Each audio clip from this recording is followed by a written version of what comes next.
Hi friends, hello, welcome to Crazy voice. இன்னைக்கு நம்ம பார்க்க போறது ஒரு மர்ம நாவல் தான். வாங்க கதைக்குள்ள போகலாம். பகுதி 1. நிலவை யாரோ கொள்ளையடித்திருந்தார்கள். எங்கும் கார் இருள்.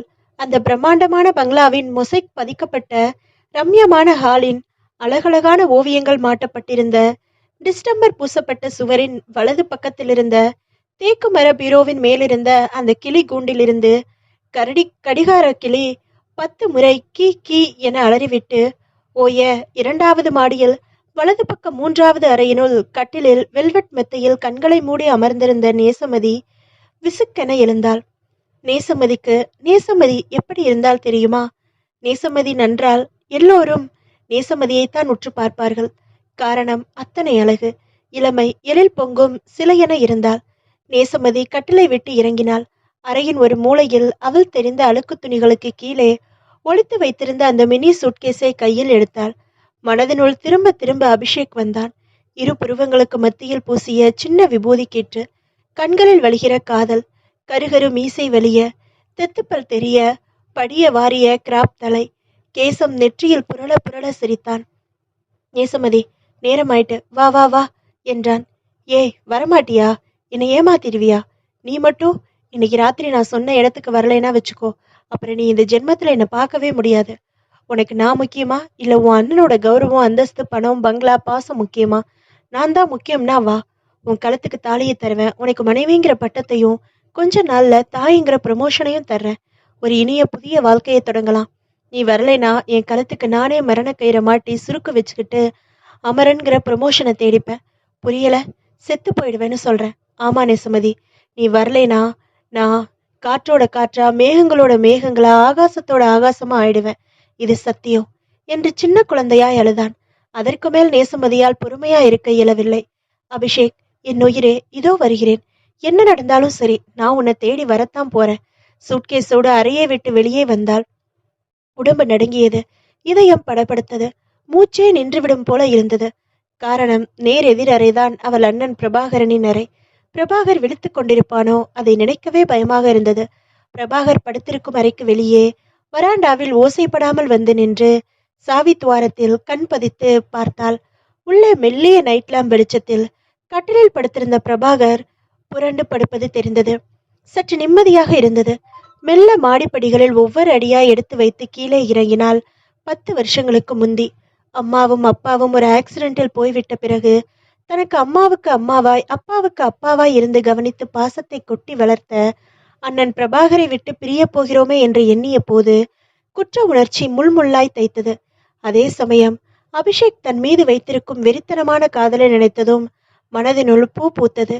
குற்ற உணர்ச்சி நீர்க்குமிழியாட்டம் முடைந்து போனது. ஹாலை தொட்டிருந்தால் நேசமதி. ஹாலில் ஒரே ஒரு நைட் லேம்ப் மட்டும் மெல்லிய சிவப்பு கலர் வெளிச்சத்தை கக்கிக் கொண்டிருந்தது. குட்டி குட்டி சோஃபாக்கள், வெல்வெட்டு இருக்கைகள், டீப்பாய்கள் எதிலும் எடுத்துக்கொள்ளாமல் லாவகமாய் நடந்து வெளிக்கதவை ஓசப்படாமல் திறந்து குபீர் என வெளியேறி பங்களாவை சுற்றி பின்பக்க தோட்டத்தில் மசமசமான இருட்டில் தட்டு தடுமாறி ரோஜா பூந்தொட்டிகள், மல்லிகை பூப்பந்தல், குரோட்டன்ஸ் வகையறாக்கள் மத்தியில் மினி பென் டார்ச்சின் உதவியோடு வியர்க்க வியர்க்க நடந்து ஏற்கனவே சாயங்காலமே திறந்து வைத்திருந்த அந்த பெரிய 6 அடி உயர இரும்பு முள்வேலி கேட்டை நெருங்கி கேட்டை மெல்ல இழுத்தால் திறக்க இயலவில்லை. பெண் பெண் டார்ச்சை உயிரூட்டி வெளிச்சத்தை கேட் மீது பாய்ச்சினால் அதிர்ந்தாள். ஒரு பெரிய துண்டுக்கல் போட்டு தொங்கியது.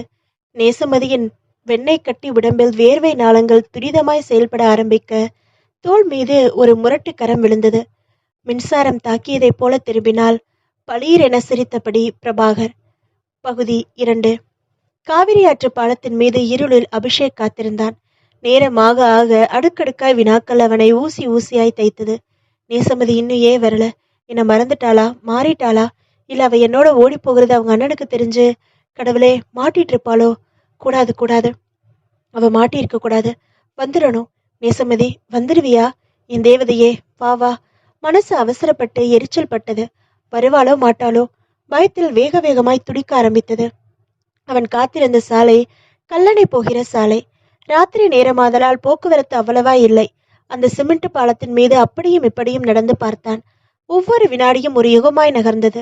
அத்தனை இருளிலும் வெள்ளை வெள்ளீரென ஓடிக்கொண்டிருந்த ஆற்று தண்ணீரை பாலத்தின் சுவர் மீது ஏறி அமர்ந்து வெறித்து கொண்டிருந்தான் அபிஷேக்.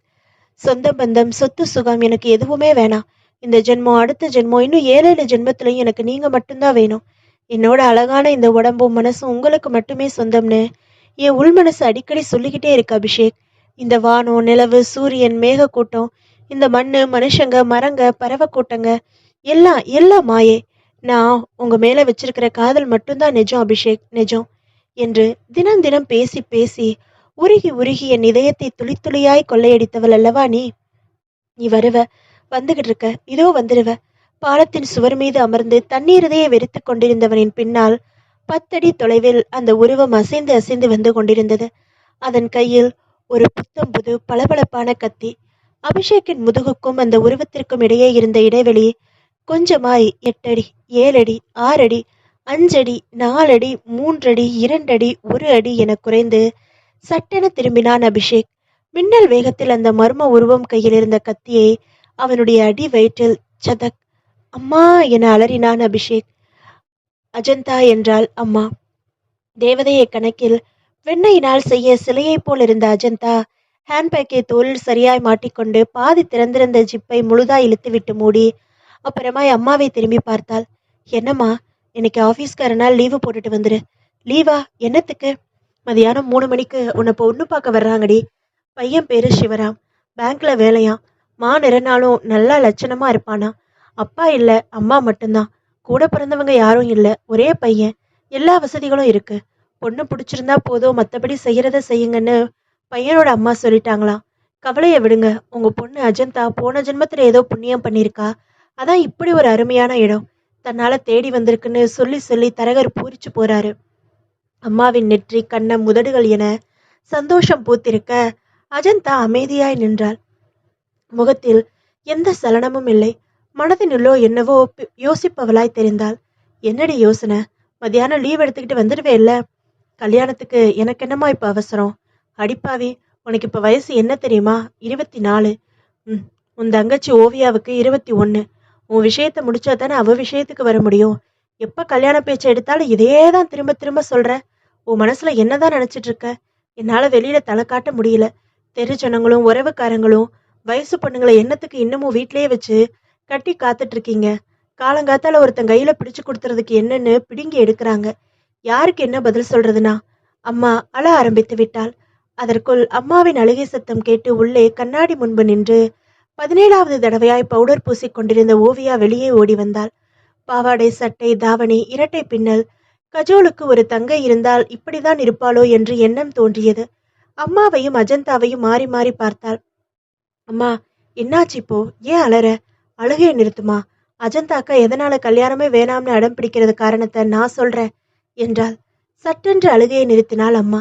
ஓவியா தன்னுடைய உதடுகளை நாக்கினால் நீவி ஈரப்படுத்தி கொண்டு சொன்னாள். ஒரு பொண்ணு கல்யாணமே வேண்டாம்னு ஒத்த காலில் நின்னா அதுக்கு காரணம் ஒன்று வறுமை, இன்னொன்று காதல். நம்மளை பொறுத்தவரை நாம ஓரளவுக்கு வசதியா இருக்கோம். செத்துப்போன அப்பா சம்பாதிச்சு வச்சிருக்கிற சொத்துல இன்னும் 3 பொண்ணுங்களை கட்டி கொடுத்துடலாம். அஜந்தாக்கா சம்பாதிக்கிற பணத்துல தான் குடும்பம் நடந்துட்டு இருந்துச்சுன்னா அஜந்தாக்காவோட கல்யாணத்துக்கு அப்புறம் நம்ம குடும்பத்தை நடத்த வேற வழியே இல்லைனா அஜந்தாக்கா கல்யாணம் வேணாங்கிறதுல அர்த்தம் இருக்கு. ஆனா அஜந்தாக்கா சம்பாத்தியத்தை நம்பி நம்ம குடும்பம் இல்லை. அதனால ஓவியா நிறுத்திவிட்டு அஜந்தாவை பார்த்து கண்களை சுமிட்டினாள். அஜந்தாக்கா கல்யாணம் வேணாவே வேணாங்கிறது காரணம் காதல் தான். அக்கா யாரோ ஒருத்தனை காதலிக்குது. அதை எப்படி வெளியில சொல்றதுன்னு வெக்கப்படுது. நீ திட்டுவியோ என்னமோன்னு பயப்படுது இல்லையாக்கா? நான் தான் பட்டுன்னு போட்டு உடைச்சிட்டேன்ல, பின்ன எதுக்கு கம்முன்னு நிக்கிறேன்? அவ யாரு, என்ன பேரு, எந்த ஊரு, எந்த இடத்துல வீடுன்னு மலமலன்னு அம்மா கிட்ட சொல்லிடுறியா? அஜந்தாவின் ரோஜாப்பூ நிற கன்னத்தை பிடித்து ஓவியா செல்லமாக கிள்ளினாள். ஏ அஜந்தா, ஓவியா சொல்றதெல்லாம் நிஜந்தானாடி? அம்மா கோபமாய் கத்த. ஆமா, அவ சொல்றது நிஜந்தா. தலையை குனிந்தபடி மெல்லிய குரலில் சொன்னாள் அஜந்தா. பகுதி 3. அண்ணே, நீயா? நேசமதி திணறினாள். தொண்டை குழிக்குள் வார்த்தைகள் சிக்கி கொண்டன. குப்பென்று உடம்பு முழுக்க வியர்த்தது. ஆமா நேசமதி, நானே தான். இந்த இருட்டுல நீ மட்டும் இங்க என்ன பண்ணிட்டு இருக்கேன்னு நான் தெரிஞ்சுக்கலாமா? அது அது வந்து பலார். நேசமதியின் கன்னத்தில் அவனுடைய கை விரல்கள் கோடுகள் வரைய ஆ ஆ கத்தினாள் நேசமதி. அவளுடைய பூ போன்ற கையை முரட்டுத்தனமாய் பிடித்து மசமசப்பான இருள் நிறைந்த தோட்டத்திலிருந்து அவளை கட்டாயப்படுத்தி தர தரவென இழுத்து கொண்டு பங்களாவிற்குள் நுழைந்தான் பிரபாகர். அவள் கையில் இருந்த சூட்கேஸை வாங்கி ஒரு மூலையில் விட்டெறிந்தான். அவள் முதுகில் கை வைத்து ஒரு தள்ளு தள்ளினான். அவள் பொத்தென்று ஒரு சோஃபாவின் மீது போய் விழ, ஹாலின் கதவை தாளிட்டு விட்டு பங்களாவின் எல்லா விளக்குகளையும் எரிய விட்டான். கண்கள் சிவக்க சிவக்க முறைப்பாய் நோக்கினான். உனக்கு எவ்வளோ தைரியம் இருந்தா என் கண்ணுக்குள்ளேயே மண்ணத்துவ பார்த்திருப்ப, உருமினான். நேசமதி எழுந்து ஹாலின் ஒரு மூலைக்கு ஓடி சுவரோடு சுவராக ஒட்டி கொண்டாள். யாரவ? பிரபாகரனின் குரலில் அனல் தெரிந்தது. பயத்தில் உடம்பு நடுங்க மௌனமாய் தலையை குனிந்து கொண்டாள் நேசமதி. கேக்குறல்ல, காதுல விழல? உன் மனசை கலைச்சவன் யாரு சொல்லு. பாய்ந்து அவள் தலைமுடியை கொத்தாய் பிடித்து உலுக்கினான். நேசமதிக்கு வலி உயிர் போனது. துடித்து போனாள். ஒரு டாக்டருக்கோ இன்ஜினியருக்கோ உன்னை கட்டி வச்சு கண் குளிர பார்க்கணும்னு நான் கனவு கண்டுட்டு இருக்கேன். ஆனா நீ எல்லாத்திலையும் நெருப்பு அள்ளி கொட்ட துணிஞ்சிட்டியே, அவ்வளோ நெஞ்செழுத்தமா உனக்கு? மறுபடியும் ஒரு அறை விட்டான் நேசமதியின் கன்னத்தில். என்னோட மானம், மரியாதை, கௌரவம் எல்லாத்தையும் விட உனக்கு காதல் தான் பெருசா போயிடுச்சா? ஆமா. மௌனத்தை உடைத்தாள் நேசமதி. அவ்வளோ திமிரா உனக்கு? எப்படி வேணாலும் வச்சுக்கோ. இனிமையும் வாயை மூடிக்கிட்டு நிக்க நான் ஒன்றும் உன்னோட அடிமை இல்லை. நான் சட்டப்படி மேஜரானவ. என்னோட மனசுக்கு பிடிச்சவரோட வாழ எனக்கு உரிமை இருக்கு. அதை தடுக்க யாருக்கும் உரிமை இல்லை. உன்கிட்ட என் காதலை சொன்னா நீ ஏத்துக்க மாட்ட. வீட்டுக்குள்ள பூட்டி வச்சு ஒரு கைதியாட்டம் என்னை நடத்தி எவனாவது கோட்டு சூட்டு போட்ட பணக்காரனுக்கு கட்டி வச்சிருவேன்னு எனக்கு நல்லாவே தெரியும். அதனாலதான் என் காதலை மூடி வச்சேன். என் மனசுக்கு பிடிச்சவரோட ஓட துணிஞ்சேன். எனக்காக அவரு காவேரி ஆத்து பாலத்துல வெயிட் பண்ணிட்டு நிற்பாரு. வழிய விடுறியா என்றால் படபடப்பாய். குரல், முகம் எல்லாமே மாறி போயிருந்தது. ஆவேசம் வந்தவளாய் கத்தினாள். பிரபாகருக்கு இவளுடைய பேச்சு இன்னும் இன்னும் ஆத்திரத்தை தூண்டியது. நான் உயிரோட இருக்கிறவரை நீ நினைக்கிறது நடக்காது. உன்னை கண்டந்துட்டமா வெட்டி போட்டுட்டு ஜெயிலுக்கு போனாலும் போவேனே ஒழிய கண்ட பயலோடையும் உன்னை குடித்தனம் நடத்த ஒரு நாளும் விடமாட்டேன். நான் இன்னும் மனுஷனாதான் இருக்கேன். மிருகமா மாறுறதுக்கு முந்தி மரியாதையா உன் ரூம்ல போய் நல்ல பிள்ளையா படுத்து தூங்கு. முடியாது, நேசமதி உறுதியான குரலில் சொல்ல பிரபாகர் பெல்ட்டை உருவினான். உயர்த்தி பிடித்தான். இந்த பெல்ட்டால நீ அடி வாங்கினதே இல்லை இல்லையா? இப்ப நிறைவேற போகுது பாரு. நீ என்ன அடி கொள்ளு, ஆனா மனசை மட்டும் உன்னால மாத்தவே முடியாது. என்னோட அபிஷேக் கிட்ட இருந்து உன்னால என்னை பிரிக்கவே முடியாது. எனக்கு கல்யாணம்னு ஒண்ணு நடந்தா அது அபிஷேக்கோட தான் நடக்கும். சே கழுத, வாய மூடு. வசனமா பேசுற? அந்த அயோக்கியம் பேரு அபிஷேக்கா? நல்லா தான் உனக்கு ட்ரைனிங் கொடுத்துருக்கான். உன்னையும் அவனையும் கண்டதிடமா வெட்டி போடல. நான் மீச வச்ச ஆம்பளையே கிடையாது. எனக்கு பின்னால 4 வருஷம் கழிச்சு பிறந்த உனக்கே இவ்வளவு துடிப்பு இருந்தா எனக்கு எவ்வளவு துடிப்பு இருக்கும்? உன்னை பற்களை நிறநிறுத்தான். அவன் அடிக்கட்டும் என்று அசையாமல் நின்றிருந்த நேசமதியே பெல்ட்டால் வீசு வீசி என்று விளாசி தள்ளிவிட்டான். நேசமதியின் உடம்பு முழுக்க ரோஜாப்பூ நிறத்தில் கோடுகள் வரி வரியாய் தடித்து போக நேசமதி களைத்து துவண்டு மயங்கி சரிந்தாள். மயங்கி சரிந்தவளை தூக்கி சோஃபாவில் கிடத்திவிட்டு போர்ட்டிகோவிற்கு வந்தான் பிரபாகர். பங்களாவின் வெளிப்பக்க கதவை பூட்டினான். பிறகு தன் புல்லட்டில் தாவி அமர்ந்தான். அவன் மிகப்பெரிய விபரீதத்தில் சிக்க வைக்கப் போகிறோம் என்ற ஆசையில் புல்லட் சீறியது. காவிரி ஆற்று பாலத்தை நோக்கி அபிஷேக்கின் அடிவயிற்றில் அந்த கத்தியை பாய்ச்சிய அந்த மர்ம உருவம் மீண்டும் கத்தியை உருவி எதிர்த்து போராட இயலாமல் வலையோடு கீழே விழுந்து துடி துடி என்று துடித்து கொண்டிருந்த அபிஷேக்கின் மார்பு, தொடை, விழாப்பகுதி, தொண்டை என மாறி மாறி ரத்தம் பீரிட அசோக் அலற அலற சதக் சதக் மா மா. அசோக்கின் தலை ஒரு பக்கமாய் சரிந்தது. அந்த உருவத்தின் முகத்தில் குரூர புன்னகை படரத் தொடங்கியது. பிறகு மெல்ல அந்த இடத்தை விட்டு ஓடத் தொடங்கியது. சரியாய் அந்த மர்ம உருவம் ஓடி மறைந்து போன 15வது நிமிடம் அங்கே அந்த பாலத்தின் மீது பிரபாகரனின் புல்லட் வந்து நின்றது. நேசமதி கண்களை திறந்தாள். பிரபாகர் தந்த பெல்ட் அடியினால் காயப்பட்டு போயிருந்த உடம்பு வலித்தது. அப்படி இப்படி துளி கூட நகர முடியவில்லை. சிரமப்பட்டு இருந்தாள். தான் அபிஷேக்கோடு ஓடிப்போக கிளம்பியது, பிரபாகரிடம் மாட்டிக்கொண்டது, பிரபாகரை எதிர்த்து பேசி அடி வாங்கியது, எல்லாம் எல்லாம் ஞாபகத்துக்கு வந்தது. விசுக்கென எழுந்தாள். பிரபாகரை தேடினாள். அண்ணன் எங்க? பங்களா முழுக்க தேடி காணாமல் ஏமாற்றமாய் பங்களாவின் வெளிப்பக்க வாசல் கதவை நெருங்கினாள். கதவு வெளிப்பக்கமாக தாளிடப்பட்டிருப்பது புரிந்து போனது. சுரீர் என்றது. உன்னையும் அவனையும் கண்டந்தண்டமா வெட்டி போடல. நான் மீச வச்ச ஆம்பளையே கிடையாது. காதுக்குள் பிரபாகர் கத்திய நெருப்பு வார்த்தைகள் ஒலிக்க அவளையும் அறியாமல் டெலிபோனை நோக்கி ஓடி ரிசீவரை கையில் எடுத்து, ஹலோ, போலீஸ் ஸ்டேஷன். நம்ம ஊரு காவேரி ஆத்து பாலத்துல ஒரு கொலை விழ போகுது. சீக்கிரமா போய் அதை தடுக்க முயற்சி பண்ணுங்க சார், ப்ளீஸ் ப்ளீஸ் என்று அழுகையோடு முடித்தாள். அநியாயமா தன் அண்ணனின் கையில் விலங்கு மாட்டப்படுவதற்கு தானே காரணமாக போகிறோம் என்பது அப்பொழுது நேசமதிக்கு தெரியவே தெரியாது. பகுதி 4. அவன் பேரு என்னடி? அம்மா கேட்டாள். ஓவியா அஜந்தாவின் முகத்தையே ஆர்வமாய் பார்க்க, அவரோட பேரு வசந்த் என்றாள் அஜந்தா.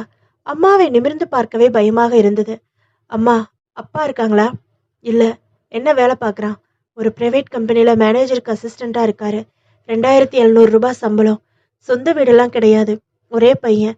அம்மா அப்பா செத்ததுக்கு அப்புறம் மாமா வீட்டில் வளர்ந்தாராம். இப்ப மாமாவும் செத்தாச்சு. மாமி மாமாவோட பையன்கள் நடவடிக்கை பிடிக்கலையா, லாட்ஜில் தங்கிட்டு வேலைக்கு போறாரு. படபடவென அஜந்தா பேசிக்கொண்டே போனாள். இடைமறித்து கேட்டாள் அம்மா. உனக்கும் அவனுக்கும் எப்படி பழக்கம் ஆரம்பிச்சிச்சு? நான் ஆஃபீஸ் போற பஸ்ல தான் அவரும் ஆஃபீஸ்க்கு போவாரு வருவாரு. கண்ணுக்கு லட்சணமா சாந்தமா இருப்பாரு. முதல் பார்வையிலேயே என் மனசு அவர்கிட்ட பறி கொடுத்துட்டேன். ஒரு நாள் முக்கியமான ஆஃபீஸ் ஃபைல் ஒன்று பஸ்ஸிலேயே நான் தவற விட்டுட்டு ஆஃபீஸ் போய் அழுது எம்டி கிட்ட திட்டி வாங்கினப்போ அவர் தான் அந்த ஃபைலை கொண்டு வந்து தந்து என்னை காப்பாற்றி விட்டாரு. அப்படிதான் எங்கள் பழக்கம் ஆரம்பமாச்சு. அஜந்தா முடித்தாள். அம்மா வெகு நேரம் எதுவுமே பேசவில்லை. நிறைய யோசித்தாள். மௌனமாய் இருந்தாள். தனக்குள்ளேயே ஏதோ பேசிக்கொண்டாள். பிறகு, அஜந்தா, அந்த வசந்த் நல்லவன் தானே? ரொம்ப ரொம்ப நல்லவருமா. சிகரெட் புகைக்க மாட்டாரு, டீ குடிக்க மாட்டாரு, சினிமா கூட பார்க்க மாட்டாரு. தான் உண்டு தான் வேலையுண்டுன்னு இருப்பாரு. இந்த காலத்துல இப்படி ஒருத்தரான்னு எனக்கே ஆச்சரியமா இருக்குமா. அவன் உன்னை நிஜமாவே காதலிக்கிறான் தானே? எதுக்குமா இப்படி ஒரு கேள்வியை கேட்குற? காரணமாதான். அவர் என் மேல உயிரையே வச்சிருக்காரு. நான் ஒரு வார்த்தை சொன்னா போதும், ரோட்ல ஓடுற பஸ் மேல பாஞ்சு உயிரை கூட விட அவர் தயாரா இருப்பாருமா. அவரை நான் பார்க்கணும், பேசணும். நாளைக்கு நம்ம வீட்டுக்கு கூட்டிட்டு வர்றியா? அம்மா. நம்ப முடியாமல் அம்மாவை பார்த்தாள் அஜந்தா. பயப்படாத அஜந்தா. நான் வாழ்ந்து முடிச்சவ. நீ வாழ வேண்டியவ. என்னோட சுயநலத்துக்காக உன்னோட சந்தோஷத்தை கெடுக்க நான் விரும்பல. நீ படிச்சவ, புத்திசாலி. நீ தேர்ந்தெடுத்த நபர் கண்டிப்பா நல்லவனாதான் இருப்பான்னு நான் நம்புறேன். மனசுல ஒருத்தனை வச்சுக்கிட்டு உடம்பால இன்னொருத்தனோட வாழ்றதை விட கொடுமை எதுவும் இல்லை. அந்த வசந்த முதல்ல நம்ம வீட்டுக்கு கூட்டிட்டு வா. மீதியை நான் பேசிக்கிறேன். அம்மா சடார் என்று தன் காதலுக்கு பச்சை கொடி காட்டுவாள் என்று அஜந்தா எதிர்பார்க்கவில்லை. அம்மா, நிஜமாதான் சொல்றியா? பொய்யாவா சொல்றேன்? என் பேச்சுல நம்பிக்கை வரலையா? என்னடா இது, அம்மா தாம் தூம்னு குதிக்காம அழாம ஆர்ப்பாட்டம் பண்ணாம சட்டுன்னு சம்மதம் சொல்லிட்டாங்களேன்னு பாக்குறியா? நான் மாட்டேன்னு சொன்னா நீ உன்னோட காதலை மறந்துடுவியா என்ன? காதலை அழிச்சிடுவியா? நான் பாக்குற மாப்பிள்ளை கிட்ட மனப்பூர்வமா கழுத்தைத்தான் நீட்டுவியா? கல்யாணத்தன்னைக்கு முத நாள் ராத்திரி சினிமாவில் எல்லாம் காட்டுறாப்ல அவன் கூட ஓடி போயிட்டீன்னா அதை விட அசிங்கம் அவமானம் தலை குனிவு வேற எதுவுமே இல்லை. அதுக்கு முன்னாடியே நானே பெருந்தன்மையை விட்டு கொடுத்துறது நல்லதா படுது. அதான் இந்த முடிவு. பேச்சை முடித்துக்கொண்டு அம்மா அடுக்கலைக்குள் போய்விட்டாள். அஜந்தா பிரமித்து நின்றாள். அவளுடைய கன்னத்தை பிடித்து செல்லமாய் கிள்ளினாள் ஓவியா. அம்மாவோட பெருந்தன்மையை பாத்தியாக்கா? நீ கொடுத்து வச்சவ. சி போடி. அஜந்தா சினுங்கினாள். அட வெக்கத்தை பாரு. சி சும்மா ரெடி. ஏக்கா, உன்னோட ஆளு எப்படிக்கா இருப்பாரு? அஜித் மாதிரியா அப்பாஸ் மாதிரியா? அஜந்தாவின் மனதினுள் வசந்த் வந்தான். கருகரு மீசை வழியே தித்துப்பல் தெரிய சிரித்தான். அவர் அஜித், அப்பாஸ் இவங்களை எல்லாம் விட ரொம்ப அழகு தெரியுமா? இப்பவே எனக்கு அவரை பார்க்கணும் போல இருக்குக்கா. ரொம்ப அவசரமா? பயப்படாத. அவரோட அழகுல நாம எங்கேயும் உனக்கு ஒன்றும் சக்காலத்தி ஆயிட மாட்டேன். அம்மா தான் ஒத்துக்கிட்டாங்களே. இனிமே அவரை நம்ம வீட்டுக்கு கூட்டியாடுறதுக்கு என்ன? அவர் இவர்னு இன்னமும் எதுக்கு அந்நிய மனுஷன் மாதிரி பேசுற? அத்தான்னு சொன்னா குறைஞ்சா போயிடுவேன். முதல்ல அவர் உன்னோட கழுத்துல 3 முடிச்சு போடட்டும். அப்புறம் வாய் நிறைய அத்தான்னு வேணாலும் கூப்பிடுறேன், பொத்தான்னு வேணாலும் கூப்பிடுறேன். டைம் ஆகுதுக்கா, ஆபீஸ்க்கு கிளம்பு. உன் ஆள் வெயிட் பண்ணிட்டு இருக்க போறாரு. அஜந்தா முகமெல்லாம் சிரிப்பாய் அம்மா தன் காதலை ஏற்றுக்கொண்ட விஷயத்தை வசந்தோடு பகிர்ந்து கொள்ள வேண்டும் ஆவலாய் ஆபீஸ் கிளம்பினாள். அதுதான் அவள் சிரித்த கடைசி சிரிப்பு. பகுதி 5. காவிரி ஆற்றுப்பாலம். புல்லட்டை ஸ்டாண்டு போட்டு நிறுத்திவிட்டு கீழே இறங்கிய பிரபாகர் பேண்ட் பாக்கெட்டிலிருந்து பென் டார்ச்சை எடுத்து அந்த பாலத்தின் இரு பக்க மதில் சுவர் மீது வெளிச்சத்தை வீசி அபிஷேக்கை தேடினான். காணவில்லை. எங்க போனா? நேசமதி வரலன்னு திரும்பி போயிட்டானா? இல்ல தான் வர்றது தெரிஞ்சு பயந்து ஓடி இருப்பானா? அவன் சட்டையை கொத்தா பிடிச்சு, ராஸ்கல், உனக்கு வேற பொண்ணே கிடைக்கலையா? ஏன்னா என் தங்கச்சி மனசை கலைச்ச? கோடீஸ்வரனோட தங்கச்சி இழுத்துட்டு ஓடி போயிட்டா பின்னால சொத்துல பங்கு கேட்கலாமாடா? மரியாதையா சொல்ற, நீ யாரா இருந்தாலும் சரி, எனக்கு அதை பத்தி கவலை இல்லை. கை காலை வெட்டி ஆத்துல வீசிடுவேன். உயிர் மூளை ஆசை இருந்தா நேசமதியை மறந்துடு. இந்த ஊரை விட்டே ஓடி போயிடுன்னு பலார்னு அரைஞ்சிட்டா பையன் ஆடி போயிடுவான். 2 தட்டு தட்டி துரத்தி விட்டுடலாம். அதையும் மீறி எதிர்த்தா பாத்துக்கறலாங்கிற நினைப்போட இருட்டில் பென்டார்ச்சின் வெளிச்சத்தில் அபிஷேக்கை தேடி பிரபாகரனின் கண்கள் அலைப்பாய்ந்து கடைசியில் அங்கே ஆணி அடித்தாற்போல் பிரபாகரின் பார்வை நிலைத்தது. ஒரு வினாடி இதயமே நின்றுவிடும் போல் இருந்தது. அவனையும் அறியாமல் உடம்பு நடுங்கத் தொடங்கியது. காரணம், அவன் பார்வைப்பட்ட இடத்தில் இரத்த வெள்ளத்தில் அடிவயிற்றில் குத்தப்பட்ட கத்தியோடு அப்படியே மல்லாந்து கிடந்தான் அபிஷேக். என்ன இது? இங்க என்ன நடந்திருக்கு? யார் இவன்? இவன் தான் அபிஷேக்கா? இல்ல வேற யாராவதா? அருகில் போய் பென்டார்ச்சின் வெளிச்சத்தை அபிஷேக்கின் உடம்பின் மீது பாய்ச்சினான். ஆ, கொலை! அப்பட்டமான கொலை! உயிர் இருக்கா இல்லையா என்று தொட்டு பார்க்க பயமாக இருந்தது. எவனோ இவனை கொலை செஞ்சுட்டு போயிருக்கான். நாம தொட்டு பார்க்க போய் கைரேகை பதிஞ்சு நம்மளை தேடி போலீஸ் வந்துட்டா? வேணாம், வேண்டவே வேண்டாம். இவன் கண்டிப்பா செத்து போய் தான் கிடக்குறான். இங்க நிக்கிற ஒவ்வொரு வினாடியும் ஆபத்தானது. யாராவது பார்த்துட்டா கொலைக்கும் நமக்கும் முடிச்சு போட்டுடுவாங்க. ஏன் வீண் வம்பு? முதல்ல இங்கிருந்து போயிடணும். அப்புறம் போலீஸ் ஸ்டேஷனுக்கு ஃபோன் பண்ணணும். காவிரி ஆத்து பாலத்துல ஒரு கொலை நடந்திருக்குன்னு. நீ யாருன்னு கேட்டா போனை வச்சிடலாம். இந்த மாதிரி விஷயங்கள்ல நாசுக்கா ஒதுங்கிக்கிறது தான் நல்லது. அங்க நடந்த விபரீதத்தை பார்த்த அதிர்ச்சியிலேயோ என்னவோ மரங்கள் ஆடாமல் அசையாமல் நின்றிருந்தன. வீசிய காற்று கூட அஸ்தமித்து போயிருந்தது. ஏதோ ஒரு மரத்தில் ஆந்தை ஒன்று அலறி பயமூட்டியது. இனி இங்கு நிக்கிறதோ? நிக்காத, ஓடிடு, ஓடிடு. உள் மனசு எச்சரிக்கைப்படுத்தியது. உடம்பு முழுக்க வேர்வை பெருகி வெள்ளமாய் வழிந்தது. பிரபாகர் சுற்றிலும் ஒருமுறை நோட்டமிட்டார். யாருமில்லை. அசாத்திய மரண அமைதி. எதை பற்றியும் கவலைப்படாமல் காவிரி ஆறு சலசலவென ஓடிக்கொண்டிருந்தது. பிரபாகர் வேகமாய் தன் புல்லட்டை நோக்கி நடந்தான். அப்பொழுது அங்கே அங்கே அந்த போலீஸ் ஜீப் வந்து கிரீச்சிட்டு நடந்தது. 4-5 போலீஸ்காரர்கள் ஜீப்பில் இருந்து பொத்தென்று கீழே குதித்தார்கள். பயத்திலும் அதிர்ச்சியிலும் இரத்த ஓட்டம் உறைந்து போய்விடும் போல் இருந்தது பிரபாகருக்கு. பகுதி 6. இரவு 7 மணி. வழக்கமாய் சாயங்காலம் 5:30 ஆபீஸிலிருந்து திரும்பிவிடும் அஜந்தா அன்று தாமதமாக திரும்பியிருந்தாள். அம்மா அடுத்த தெருவில் உள்ள சிவன் கோவிலுக்கு சாமி கும்பிட போயிருந்தாள். வீட்டில் ஓவியா மட்டும் தனியாக இருந்தாள். அஜந்தாவை பார்த்ததும் முகம் குப்பென மலர விசுக்கென எழுந்தாள். அஜந்தாக்கா, வந்துட்டியா? ஏன் லேட்டு? அம்மா காதலுக்கு பச்சை கொடி காட்டினதுக்கு கல்யாணத்துக்கு ஒத்துக்கிட்ட விஷயத்த உன் ஆளுகிட்ட சொன்னதும் சந்தோஷத்துல உன்னை இறுக்கமா கட்டி பிடிச்சுக்கிட்டு விடவே மாட்டேன்னுட்டாரா?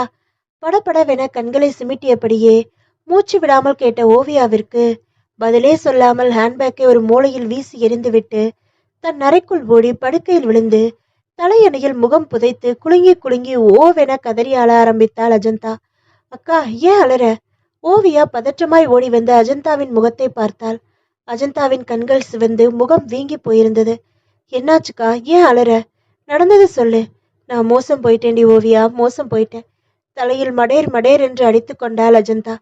வேக வேகமாய் துடிக்கும் இதயத்தோடு எதுவும் புரியாமல் குழப்பமாய் அஜந்தாவை பார்த்தாள் ஓவியா. உடைந்த குரலில் அழுதபடியே பேசினாள் அஜந்தா. அம்மா கல்யாணத்துக்கு சம்மதிச்ச விஷயத்த சொல்லி கல்யாணத்தை எப்போ வச்சுக்கலாம்னு வசந்த கேட்கறதுக்காக அவர் தங்கியிருந்த விசிட்டிங் கார்டு எடுத்துக்கிட்டு அவர் வேலை பார்க்குற கம்பெனிக்கு போனேன். அங்க போய் விசாரிச்சதுக்கு அப்புறம் தான் தெரியுது அது போலி விசிட்டிங் கார்டுன்னு. வசந்தா? எந்த வசந்த்? அந்த பேர்ல யாருமே இங்க வேலை பார்க்கலன்னு அந்த கம்பெனியோட எம்டில இருந்து பியூன் வர எல்லாரும் என்ன பரிதாபமா ஒரே திகில் நடுக்கும், படபடப்பு. அதோட வசந்த் தங்கி இருக்கிறதா சொன்ன லாட்ஜுக்கு போனேன். அதோட லாட்ஜோட ரிசப்ஷனிஸ்ட் ரிஜிஸ்டர் புக்கில் ஒரு பக்கம் விடாம புரட்டி பார்த்துட்டு இந்த பேர்ல யாருமே இங்க தங்கியில்ல மேடம், வெரி சாரி, யாரோ உங்களை ஏமாத்திட்டாங்கன்னு சொன்னா. ஒருவேளை பேர் மாத்தி தங்கியிருக்காரோங்கிற நப்பாசையில பர்ஸ்ல இருந்த வசந்தோட போட்டோவை எடுத்து காட்டினேன். இந்த நபரை நாங்க யாருமே பார்த்தது இல்லைன்னு எல்லாரும் உதட்ட பிதிக்கிட்டாங்கடி. அக்கா, அலறினாள் ஓவியா. அவன் என்னை ஏமாத்திட்டாண்டி. அவன் வார்த்தையில மயங்கி அவன் மேல வச்சிருந்த அசாத்திய நம்பிக்கையில அவன் வேலை பார்க்குற கம்பெனிக்கு ஒரு தடவை கூட போகாம இருந்துட்டேன். அவன் என்ன முட்டாளாக்கிட்டாண்டி. தன்னோட பேரு வசந்த்னு சொன்னது கூட பொய்தானோ என்னமோ. அஜந்தா கேவி கேவி அழுதாள். யோசனையாய் நின்ற ஓவியா பிறகு சொன்னாள். அழாதக்கா, அந்த அயோக்கியனை இத்தோட மறந்துடுக்கா. அம்மா கிட்ட இந்த விஷயத்த சொல்லிக்க வேண்டாம். அம்மாவால தாங்க முடியாது. அம்மா பார்க்குற மாப்பிள்ளைக்கே பேசாம கழுத்தை நெட்டிருக்கா. அது முடியாதுடி. அவசரமாய் கத்தினாள் அஜந்தா. ஏங்கா? அவரை நான் மறக்கவும் முடியாது, எதையும் அம்மா கிட்ட மறைக்கவும் முடியாது. ஏன்னா நான் இப்போ கர்ப்பமா இருக்கேன், 3 மாசம். அந்த அயோக்கியனோட குழந்தை அது. சொல்லிவிட்டு தடால் என வேறிருந்த மரமாக கீழே சரிந்தாள். அஜந்தா வாயோரம் நுரை வழிய தொடங்கியது. கால்களும் கைகளும் வெட்டி வெட்டி இழுத்தன. ஓவியா, நான் நான் விஷத்தை சாப்பிட்டுட்டேன்டி. அஜந்தாவின் தலை ஒரு பக்கமாக சரிந்தது. பகுதி 7. இரவு 2 மணி. நேசமதி உறக்கமே வராமல் ஹாலில் அங்கும் இங்கும் நடந்தபடி அலைப்பாய்ந்து கொண்டிருந்தாள். அண்ணனை இங்க இன்னும் காணோம். என்னாச்சு? என் அபிஷேக் என்ன ஆனாரு? அண்ணனை, இந்த வெறிக்கு என் அபிஷேக்கை, என் காதல் கண்ணனை, என் ஆசை மன்னவனை என்ன செஞ்சானோ தெரியலையே. கடவுளே, என் அபிஷேக்குக்கு எதுவும் ஆயிருக்க கூடாது. அப்படி ஏதாவது விபரீதமா நடந்துருச்சா? அண்ணன் அபிஷேக்க கொலகில? ஐயோ வேணாம், அப்படியெல்லாம் வேண்டவே வேண்டாம். நினைப்பதற்கே இவ்ளோ வலியா? நிஜமாவே நடந்திருந்தா? அண்ணன் இருந்த வெறியில அபிஷேக்க கொலை செஞ்சிருந்தா? கூடவே கூடாது, கூடாது. அபிஷேக்க கொலை செஞ்சிருக்க கூடாது. நேசமதிக்கு அழுகை முட்டிற்று, மார்புகள் விம்மின. அழகான அபிஷேக்கின் கட்டழகு தோற்றம் கண்ணுக்குள் வந்து வந்து இம்சை பண்ணியது. அப்பொழுது போர்ட்டிக்கோவில் தட தடவென புல்லட் வந்து நிற்கும் ஓசை. அதைத் தொடர்ந்து கதவு படபடவென தட்டப்பட்டது.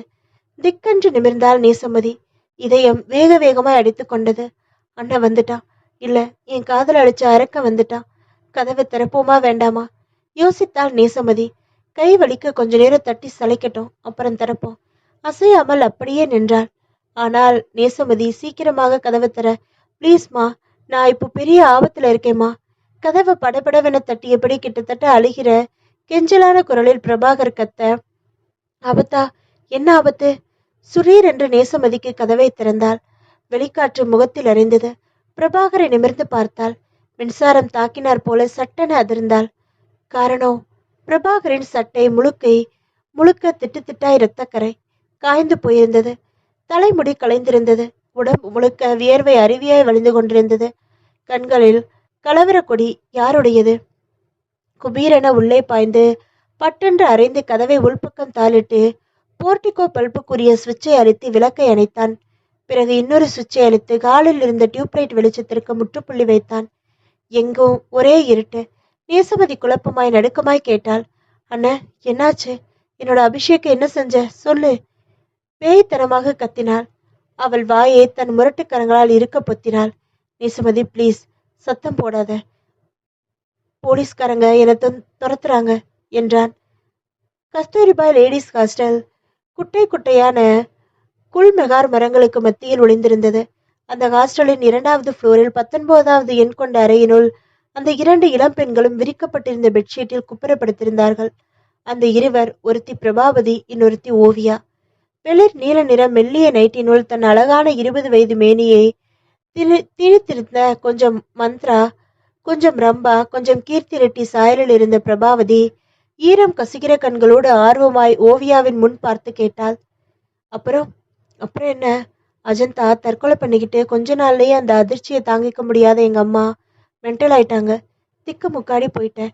நான் கதவை சாத்திக்கிட்டு ஒன்னும் அழறத தவிர வேற வழியே தெரியல. படிப்பும் கட்டாச்சு, மென்டல் ஆயிட்டு. சதா அஜந்தா அஜந்தான்னு புலம்பி அழுதுகிட்டு இருந்த எங்க அம்மாவை பராமரிக்கவே நேரம் போதல. காலேஜுக்கு ஒரேடியா குட் பை சொல்லிட்டு அம்மாவை கூட்டிக்கிட்டு வீட்டிலேயே அடைஞ்சு கிடந்தேன். என்னோட ஆசைகள், கனவுகள், எதிர்பார்ப்புகள் எல்லாம் சூனியமா போயிடுச்சு. அப்போதான் நிறுத்திவிட்டு கண்களில் விழுந்த கண்ணீரை துடைத்து கொண்டாள். நாக்கினால் உதடுகளை ஈரப்படுத்தி கொண்டு தொடர்ந்தாள். அஜந்தாக்கா வேலை பார்த்துட்டு இருந்த கம்பெனியோட எம்டி எங்களை தேடி வந்து என்னோட பரிதாபமான இக்கட்டான நிலையை பார்த்துட்டு ஆறுதல் சொன்னதோட நிறுத்திக்காம அவரோட கம்பெனியில எனக்கு ஒரு நல்ல வேலையும் போட்டு கொடுத்தாரு. அந்த நல்ல மனுஷோட தயவால என் எதிர்கால வாழ்க்கைக்கு ஆதாரம் கிடைச்சது. அம்மாவை ஒரு அனாத ஆசிரமத்துல சேர்த்து விட்டுட்டு குடியிருந்த வீட்டை வாடகைக்கு கொடுத்துட்டு நான் இந்த கஸ்தூரிபாய் லேடிஸ் ஹாஸ்டலுக்கு வந்துட்டேன். இங்க இருந்து வேலை பார்த்துட்டு போய்கிட்டு தான் இருக்கேன் பிரபாவதி. பேச்சை முடித்தாள் ஓவியா. குலுங்கி குலுங்கி அழுதாள். ஓவியா, உன் மனசுக்குள்ள இத்தனை துக்கத்தையும் வச்சுக்கிட்டு இத்தனை நாளா என்கிட்ட கூட சொல்லாம என்னமா தான் ஒப்புக்கு வெளியில சிரிச்சுட்டே இருந்தியே. பிரபாவதியும் அழுது விட்டாள். உன்னோட அஜந்தா அக்கா தற்கொலை பண்ணிக்கவும் உங்க அம்மா மென்டலாகவும் காரணமான அந்த வசந்துங்கிற பொய்ப்பேர் கொண்ட அயோக்கியனை நீ தேடவே இல்லையா? தேடிட்டுதான் இருக்க. கண்கள் சிவக்க பற்களை நரநரத்தாள் ஓவியா. எப்படி? அவனை நீ முன்ன பின்ன பார்த்தது கூட இல்லையே. அஜந்தா அக்காவோட பர்ஸ்ல இருந்து அவனோட பாஸ்போர்ட் சைஸ் போட்டோ உன்னை எடுத்து வச்சிருக்கேன். அதை வச்சு போலீஸ்ல கம்ப்ளைண்ட் கொடுத்துருக்கலாம். ஆனா அவங்க கேட்குற 1000 கேள்வியில எங்க குடும்பமானோ ஊர் உலகுக்கு அப்பட்டமா தெரிஞ்சிடும். அந்த அயோக்கியரை கண்டுபிடிக்கிறதுக்குள்ள என்ன ஸ்டேஷனுக்கு அடிக்கடி இழுத்து என் பேரை நார் அடிச்சிருவாங்க. அப்படியே அந்த அயோக்கியரை கண்டுபிடிச்சாலும் அவன் சட்டத்துல இருந்து தப்பிச்சிட்டா. அதனாலதான் யாரோட உதவியையும் நாடாம நானே அவனை தேடிட்டு இருக்கேன். அவ எனக்காச்சும் ஒரு நாள் என் கண்ணுல படுவாங்கிற நம்பிக்கை எனக்கு இருக்கு. ஓவியாவின் குரல் தழுத்தழுத்தது. அந்த அயோக்கியன் மட்டும் கிடைச்சிட்டான்னு வச்சுக்கோ, நீ என்ன பண்ணுவ ஓவியா? கண்டம் துண்டமா வெட்டி போட்டுடுவேன். ஓவியாவின் குரலில் குரூரம் கொப்பளித்தது. பகுதி 8. என்னது? உன்னை போலீஸ்காரங்க துரத்துறாங்களா? ஏன்ன? நேசமதி நடுநடுங்கியபடி குரலில் கேட்டாள். பகுதி 8. என்னது? உன்னை போலீஸ்காரங்க துரத்துறாங்களா? ஏன ஏன்? நேசமதி நடுங்கிய குரலில் கேட்க, நேசமதி பொறுமையா கேளு, நான் சொல்றத ப்ளீஸ். பிரபாகரன் அழுதான். சொல்லு, என்ன நடந்தது? உனக்காக காவிரி ஆத்து பாலத்து மேல காத்திருந்த உன்னோட காதலன் அபிஷேகை தேடி நான் புல்லட்ல அந்த பாலத்துக்கு போனேன். போய் ஏண்டா, நீ காதலிக்கிறதுக்கு கோடீஸ்வரனோட தங்கச்சி தான் கிடைச்சாளா? மரியாதையா சொல்றேன், நீ என் தங்கச்சி நேசமதி வாழ்க்கையில குறுக்கிடுறத நடக்கிறதே வேற. அவளை இந்த நிமிஷத்துல இருந்து நீ மறந்துடணும். அவளும் உன்னை மறந்துடுவா. ஓடி போயிடு ராஸ்கல்னு எச்சரிக்கை பண்ணி அந்த அபிஷேகை மிரட்டணும்னு தான் சத்தியமா நான் இந்த அர்த்த ராத்திரியில அங்க போனேன். ஆனா ஆனா ஆனா நேசமதி பரபரத்தாள். அந்த அபிஷேக்கை அங்க காணல. நான் டார்ச் அடிச்சு நாலாபுரமும் தேடினேன். பாலத்து சரிவில் அந்த அபிஷேக் கத்தியால குத்தப்பட்டு பொணமா கிடந்தான். அண்ணே, நான் அங்க போறதுக்கு முந்தையே யாரோ அங்க போய் அபிஷேக்கை கொலை பண்ணிட்டு ஓடி போயிட்டாங்க. என்னால நம்பவே முடியல. அதிர்ச்சியில பேச்சே வரல. உயிர் இருக்கான்னு தொட்டு பார்க்க கூட பயமா இருந்துச்சு. காவிரி ஆத்து பாலத்துக்கு அடியில கொலை நடந்திருக்குன்னு போலீஸ்க்கு ஃபோன் பண்ணி சொல்லிட்டு நாம யாருங்கிறத காட்டிக்காம விலகிடணுங்கிற முடிவுக்கு வந்து அவசர அவசரமா புல்லட் மேல ஏறினேன். அதுக்குள்ள ஏற்கனவே யாரோ சொல்லி வச்சாப்ல போலீஸ் ஜீப் அங்க வேகமா வந்து நின்னுச்சு. பொத்து பொத்துன்னு போலீஸ்காரங்க கீழே குதிச்சாங்க. மர்மமா போன்ல விஷயத்த தெரிவிக்கிறதுக்கும் நேரடியா சொல்றதுக்கும் நிறைய வித்தியாசம் இருக்கு. நான் போலீஸ்காரங்க கையில கிடைச்சா தூண்டி துருவி கேள்வி கேட்பாங்க. நீ அந்த அபிஷேக காதலிச்சது, ஓடி போக கிளம்புனது, நான் தடுத்தது எல்லாம் எல்லாம் அசிங்கமா எல்லா பத்திரிகையிலும் வெளிவந்து நீ நான் என் அந்தஸ்து குடும்ப கௌரவம் எல்லாம் நாரிடும். வெளியில தலை நிமிர்ந்து நடக்க முடியாது. அவமானத்துல கூனி குறுகி நிக்கணும். என்னதான் நீ கோடீஸ்வர வீட்டு பொண்ணா இருந்தாலும் ஏற்கனவே ஒருத்தனை காதலிச்சுவங்கிற விஷயம் தெரிஞ்சா உன் எதிர்காலமே பாதிக்கும். அந்த பயத்துல தான் போலீஸ்காரங்களை கண்டதும் நான் புல்லட்டை கிளப்பிக்கிட்டு வந்துட்டேன். ஆனா போலீஸ்காரங்க என்னை விடலை, பார்த்துட்டாங்க. கொலகாரன் தப்பிச்சிட்டான் கியூன்னு கத்திக்கிட்டே ஜீப்ல ஏறி என்னை துரத்த ஆரம்பிச்சிட்டாங்க. நான் அப்படி இப்படி போக்கு காட்டி எப்படியோ தப்பிச்சு வந்துட்டேன். பிரபாகர் முடித்தான். அதுவரை எல்லாத்தையும் மௌனமாக கேட்டபடி நின்ற நேசமதி அந்த பங்களாவை கிடுகிடுக்கும்படி வீறிட்டாள். நோ, நான் நம்ப மாட்டேன். நீ சொல்றத நான் நம்பவே மாட்டேன். நீ தான் என் அபிஷேக கொலை செஞ்சுட்ட. மாட்டிக்குவேங்கிற பயத்துல கட்டுக்கதை விடுற. நேசமதியின் குரலே மாறி போனது. பேய்த்தனமாக கத்தினாள். ப்ளீஸ் நேசமதி, சத்தம் போடாத. நான் ஒன்னும் அபிஷேக கொலை செய்யல, என்னை நம்புமா? நீ தான் அபிஷேக கொலை செஞ்சுட்ட. அட பாவி, நீ எல்லாம் ஒரு அண்ணனா? இல்ல, அண்ணனே இல்ல, அரக்க. உன்னை விடமாட்டேன், விடவே மாட்டேன். மடேர் மடேர் என தலைமீது அடித்து கொண்டளது நேசமதி பிரபாகரனின் சட்டையை பிடித்து உலக்கினாள். என் அபிஷேக் அநியாயமா கொலை பண்ணிட்டியே உன்னை சொல்லிவிட்டு ஹாலின் கதவை திறந்து கொண்டு வெளியே அம்பாய் பாய்ந்தாள். ஏய் நில்லு, எங்க போற? அலறினான். போலீஸ் ஸ்டேஷனுக்கு. அவன் கெஞ்சுவதையோ அலறுவதையோ துளி கூட சட்டை செய்யவில்லை. அவள் போர்ட்டிகோப்படி இறங்கி காம்பவுண்ட் கேட்டை திறந்து கொண்டு பிரதான சாலையில் கால் பதித்து வேக வேகமாய் மூச்சரைக்க போலீஸ் ஸ்டேஷனை நோக்கி ஓட ஆரம்பித்தாள். மேலே குவிந்திருந்த இருட்டான ஆகாயத்தில் மினுங்கிய விண்மீன்கள் நேசமதிக்கு இன்னும் சிறிது நேரத்தில் வரப்போகும் ஆபத்தை நினைத்தோ என்னமோ ஏளனமாய் சிரித்தன. அதே நேரம் இருட்டு அப்பி கிடந்த காவிரி ஆற்று பாலத்தின் மீது பிரம்மாண்டமான எமர்ஜென்சி லைட்டுகளின் வெளிச்சத்தின் உதவியோடு அபிஷேக்கின் சடலத்தை சுற்றிலும் கூடியிருந்த போலீஸ்காரர்கள் தங்கள் போலீஸ் சம்பிரதாய சடங்குகளை மும்முரமாய் நடத்தி கொண்டிருந்தார்கள். கைரேகை நிபுணர்கள் போட்டோகிராஃபர்களும் துரிதமாய் செயல்பட்டார்கள். மோப்பனாய் வரவழைக்கப்பட்டு அபிஷேக்கின் சடலத்தை சுற்றி சுற்றி வந்து குறைத்தது. பிரபாகரின் புல்லட்டை பின்பற்றி ஜீப்பில் துரத்தி போன போலீஸ்காரர்களோடு இன்ஸ்பெக்டர் அரவிந்தன் வயர்லெஸ்ஸில் பேசிக் கொண்டிருந்தார். என்னது, அந்த புல்லட்ல கண்ணில் மல்ல தூவிட்டு தப்பிச்சிட்டானா? இதை சொல்ல வெக்கமா இல்லை? 100 அடி டிஸ்டன்ஸ்ல போயிட்டு இருந்தவனை ஃபாலோ பண்ணி பிடிக்க முடியல. நீங்களாம் எதுக்கு தான் காக்கி யூனிஃபார்மா மாட்டியிருக்கீங்க? தொப்பையை பெருக்க வைக்கிறதுக்கு தான் லாய்க்கு.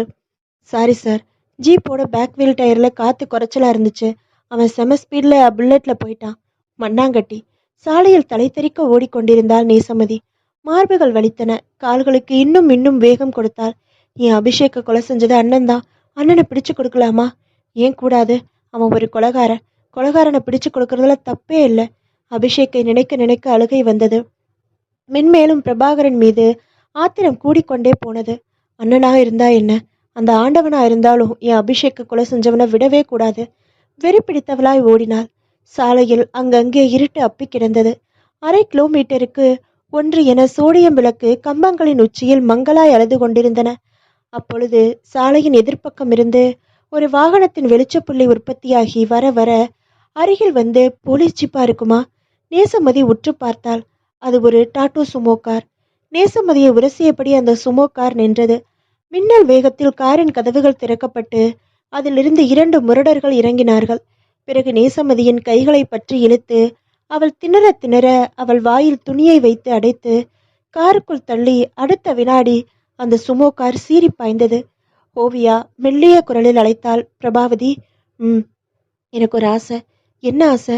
நீ அந்த அயோக்கியனோட போட்டோவை நான் பார்க்கலாமா? நீ அதை பார்த்து என்ன ஆக போகுது? நீ அந்த அயோக்கியனோட போட்டோவை என்கிட்ட காட்டினேன்னு வை, நான் அவன் முகத்தை என் மனசுல பதிய வச்சுக்குவேன். எப்போவாச்சும் அவன் என் கண்ணில் பட்டானா உனக்கு ஹெல்ப் பண்ணணும்னு தான் கேட்குறேன். ஓவியா, உன்னோட கதையை கேட்டதுல இருந்து எனக்கே ஒருவித ஆர்வமும் வெறியும் வந்துடுச்சு. அவனை எப்படியாவது கண்டுபிடிச்சு கண்டந்துடமா வெட்டி போடணும் போல இருக்கு. குரலில் உறுதி தணிக்க பிரபாவதி சொல்ல, ஓவியா தன் சூட்கேஸை திறந்து ஒரு டைரியை எடுத்து அதனுள் ஒரு பழுப்பு கவருக்குள் வெகு வெகு பத்திரமா இருந்த அந்த பாஸ்போர்ட் சைஸ் புகைப்படத்தை வெளியே எடுத்து பிரபாவதியிடம் நீட்டினாள். அதை ஆர்வமாய் வாங்கி பார்வையை வீசிய பிரபாவதி அதிர்ந்த குரலில் சொன்னாள், இவனா? இவன் எனக்கு நல்லாவே தெரியும். தஞ்சாவூர் டு வல்லம் நெடுஞ்சாலையில் அமர்ந்திருந்த அந்த பங்களா நாலாபுரமும் பெயர் தெரியாத பூமரங்கள் அணிவகுத்திருந்தன. பூக்களின் வாசனை காற்றோடு காதல் பண்ணி கொண்டிருக்க, இருட்டான மரக்கிளையில் உட்கார்ந்திருந்த பறவைகளின் கீச் கீச் என்ற சத்தத்தை தவிர மற்றபடி அசாத்திய அமைதி. பங்களாவின் போர்ட்டிகோவில் ஒரே ஒரு பல்ப் எரிந்து கொண்டிருந்தது. பங்களாவின் மேல் மாடியில் பாத்ரூமினுள் இருந்தான் அவன்.